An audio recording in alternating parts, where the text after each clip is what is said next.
Hola, bienvenidos a temas selectos de química. Hoy seguiremos con el bloque 1, que son los estados de agregación de la materia y nomenclatura química, pero analizaremos el tema 2, que es características del estado gaseoso. Y los temas que veremos son propiedades de los gases y teoría cinético-molecular. Tanto en la industria como en el medio ambiente podemos encontrar diferentes tipos de gases que analizaremos a profundidad, ya que son de gran importancia tanto para la industria como para el cuerpo humano.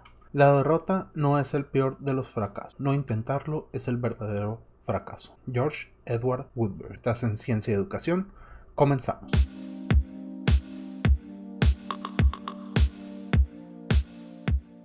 Empecemos analizando las características del estado gaseoso. El estado gaseoso, ¿dónde lo podemos encontrar? En la atmósfera existen diferentes tipos de gases. La composición de gases que están en la atmósfera es de nitrógeno, oxígeno y argón. En su mayoría, esos tres gases. Nitrógeno con un 78%, oxígeno con un 20.9% y argón con menos de 1%. Y hay otros diferentes tipos de gases, dentro de los cuales se encuentran los gases de efecto invernadero, que por ejemplo tenemos al metano, al dióxido de carbono, al óxido de nitrógeno, al ozono y el vapor de agua. Esos son los gases de efecto invernadero presentes en la atmósfera, con un 0.07% de porcentaje en el total de gases que se encuentran contenidos en la atmósfera.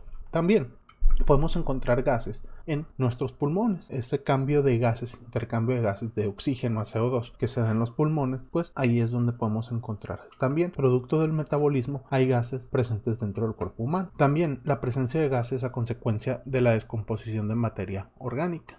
Toda la materia orgánica libera gases cuando se está descomponiendo. También los gases que utilizamos como combustible o los gases que utilizamos en nuestra casa para encender la estufa, para preparar los alimentos. Un extintor o un tipo de extintor también lleva gases para apagar los fuegos. En la medicina también se utilizan gases. Por ejemplo, se utilizan los quirófanos como anestesiante para las personas que van a ser sometidas a cirugía. En los aerosoles es el vehículo por el cual es expulsada la sustancia que contienen los aerosoles. Y los refrigeradores y en los aires acondicionados también se utiliza gas. Gas en los aires acondicionados de las casas, en los aires acondicionados de los carros. Utiliza ese gas para generar ese aire frío, o en los refrigeradores para mantener ese frío dentro de ellos, ¿no? Algunas de las características del estado gaseoso es que tienen poca cohesión, es decir, tienen poca atracción entre sus moléculas. No existe una atracción entre ellas mismas, por lo tanto pueden estar expandidos en todo el recipiente. Son fluidos. La materia se clasifica como sólidos, líquidos y gases. Entonces, esos líquidos y esos gases son fluidos, se conocen como fluidos. Se adaptan al espacio, es decir, como tienen poca fuerza de cohesión, pues andan libres y pueden estar esparcidos en todo el recipiente que los contiene. También son sensibles a los cambios de presión y temperatura. Si tú aumentas la temperatura de esos gases o esas moléculas de esos gases van a empezar a moverse con mayor facilidad, con mayor rapidez,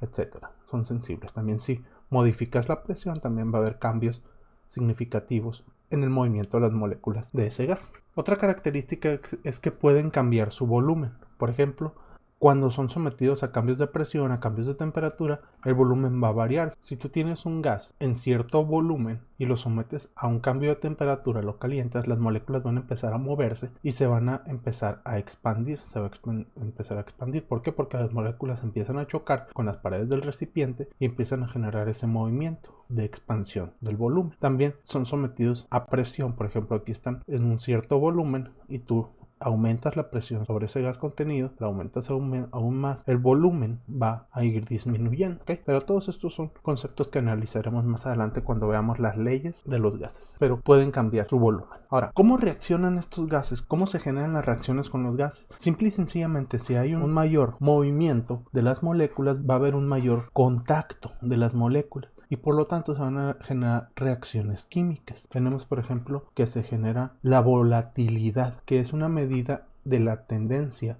de una sustancia a pasar a la fase de vapor. Si tienes una sustancia y esta sustancia es muy volátil, quiere decir que va a pasar muy fácilmente a la fase de vapor. Y veamos este video.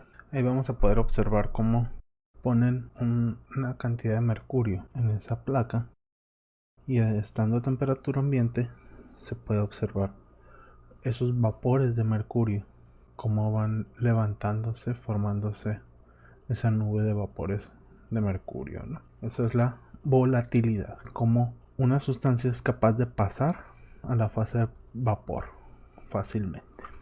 Luego tenemos el caso de la inflamabilidad, que es un conjunto de condiciones de presión, temperatura y mezcla de gases en que una sustancia combustible produce suficiente vapor que se inflamaría al aplicar una fuente de calor, fuente de ignición. Y tenemos el caso de un árbol de Navidad que se empieza a incendiar. Dejan el árbol en la noche prendido con las luces que están emitiendo calor y ahí empieza a incendiarse. Y veamos que en tan pocos segundos, por la mezcla de vapores inflamables que tiene el árbol de Navidad, los vapores orgánicos, esos vapores que hacen que huela tan bonito el árbol, hacen que se incendie, que se queme el árbol en cuestión de segundos y empieza en un incendio, ¿no? Es muy peligroso dejar el árbol de Navidad encendido por muchas horas, ¿no? Luego también tenemos el caso de la reactividad, que es la capacidad que tiene una sustancia de provocar una reacción química. Por ejemplo, la combustión del gas butano. Tenemos el gas butano en presencia de oxígeno gaseoso, que eso es la combustión. Combustión es la reacción que genera cualquier material con el oxígeno y se transforman en dióxido de carbono, vapor de agua y energía. Provocan una reacción. Ese gas tiene la capacidad de reaccionar con el oxígeno y provocar una reacción química. Luego, y bien, tenemos la forma en que se clasifican los gases. Los gases están clasificados como combustibles, por ejemplo. Tenemos que un combustible es aquel que induce la combustión, es decir, la quema o la inflamación en otras sustancias mediante una reacción inflamable, mediante la flama, y mantiene la flama encendida. Es decir, además de que ese gas empieza a combustionarse, empieza a inflamarse, se mantiene la flama encendida. Luego tenemos la clase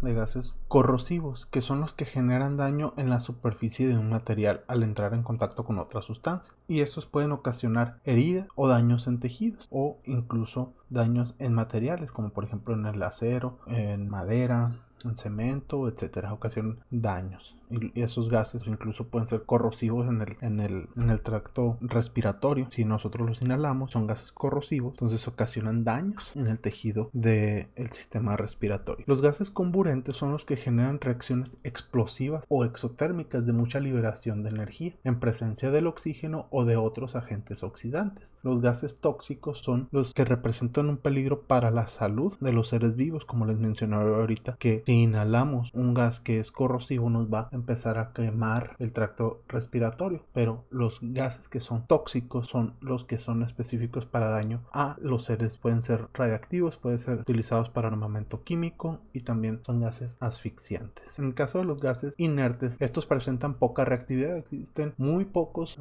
gases, sobre todo en el caso del helio y el xenón, que presentan alguna reactividad, y estas son situaciones muy poco comunes y bajo ciertas condiciones muy específicas, ¿no? También existen la clasificación de los gases ideales, es como se presentan los gases, que esto es la forma en cómo se deben de comportar de una forma ideal los gases. Es el concepto del comportamiento ideal de un gas, es decir, las condiciones de temperatura, de presión, del volumen que debe tener ese gas, al cual debe expandirse ese gas, son condiciones ideales para ese gas. Entonces es como en teoría deberían de comportarse todos los gases, pero pues existen variaciones, existen cambios de temperatura, cambios de presión, y por lo tanto va a haber cambios de volumen, y esos cambios que existen se les llaman variables de estado. Es decir, un gas puede cambiar, puede convertirse en un líquido, puede convertirse en un sólido, puede convertirse en plasma, y esas son las variables de estado. Variables son cambios en el estado de agregación, y esas variables de estado se definen como las propiedades que nos permiten definir el comportamiento de un sistema. Son medibles y proporcionan información relacionada con los cambios que sufre la materia desde su estado inicial hasta su estado final. Es decir, si está en un estado líquido y pasa a un estado gaseoso, con las variables de estado que se va a definir qué cambios son los que están sufriendo. Es decir, si hubo un cambio de presión, si hubo un cambio de volumen, si hubo un cambio de temperatura o un cambio en la cantidad de sustancia, es como se va a definir esas propiedades. Por ejemplo, si tenemos un cambio en la presión y en el volumen, en el caso de los sólidos y en el caso de los líquidos, no hay mucha variación o es más difícil que exista un cambio debido al coeficiente de compresibilidad. ¿Qué es esto? Es que los sólidos y los líquidos es mucho más difícil que se compriman. Si nosotros aumentamos la presión para poder disminuir el volumen, es mucho más difícil que estos materiales sólidos o materiales líquidos se compriman debido a este coeficiente de compresibilidad. Sin embargo, en los gases es más vistoso esto. En el caso de la temperatura, si nosotros aumentamos la temperatura para un sólido o para un líquido, pues existe la dilatación térmica. ¿Qué es esto? Que un sólido, por ejemplo una barra de metal, nosotros la calentamos y se va a dilatar, se va a expander. Entonces es mucho más complicado que si aumentamos la temperatura de un sólido o de un líquido haya un cambio de estado. Pero si modificamos la temperatura en el caso de un gas, no existe tanto esta dilatación térmica. Simple y sencillamente es más sencillo que exista ese cambio de estado o esa variación en el estado de degradación de la materia. Y aquí tenemos un ejemplo de un diagrama de fases, es decir, cómo van cambiando de fase los materiales dependiendo si le modificamos presión, si le modificamos la temperatura. Por ejemplo, aquí tenemos a la presión. A esta presión y a esta temperatura, este material, el material que sea, aquí te indica que va a pasar de sólido. Todo esto que nos indica que a esa presión y a esa temperatura ese material está en estado sólido. Aquí, en esta presión, en esta temperatura, está en estado líquido. Y aquí por debajo de esto está en estado gaseoso. Y existe el punto en el que a esa presión y a esa temperatura va a pasar este material de sólido a líquido. Es decir, se va a fusionar. Esa es la temperatura de fusión. ¿Okay? Se empieza a fusionar en este punto o se fusiona en este punto, cambia de sólido a líquido. Si seguimos aumentando la temperatura, este líquido y manteniendo la presión va a pasar de líquido a gas, de líquido a gas. Ahora, existe un punto que se llama punto crítico, donde a esta temperatura, aquí, a la temperatura que esté aquí el punto crítico, si nosotros elevamos más la temperatura ya no vamos a poderlo modificar. Así cambiemos la presión, este material ya no va a existir en estado líquido, siempre se va a mantener en estado gaseoso. Después de esta temperatura, el material nomás va a existir en estado gaseoso. Y existe este punto muy interesante, que es el punto triple, que puede ser el cambio, que es donde se juntan el material sólido, material líquido y material gaseoso, ¿no? A esta presión y a esta temperatura, el material existe en sólido, líquido y gas. Y la teoría cinético-molecular nos da 4 enunciados, donde dice que la materia está constituida por partículas pequeñas, que son los átomos, moléculas o agrupación de ellas. Entonces, todo material o toda materia tiene movimiento en sus moléculas, es decir, hay cinética en sus moléculas, hay movimientos en sus moléculas, y esa materia está constituida por pequeñas partículas que pueden ser átomos, moléculas o agrupación de ellas.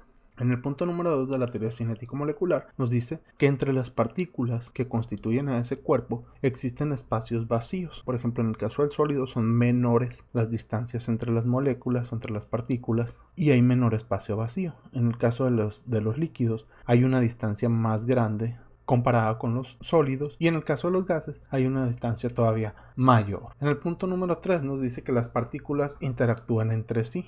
Ya veíamos en el video anterior cómo son esas interacciones entre moléculas, ¿no? Electrostáticas o fuerzas de Van der Waals o puentes de hidrógeno. Y nos dice que estas interacciones son de forma tal que cuando se les quiere separar, se siguen atrayendo, y cuando se les quiere unir más, estas se van a repeler.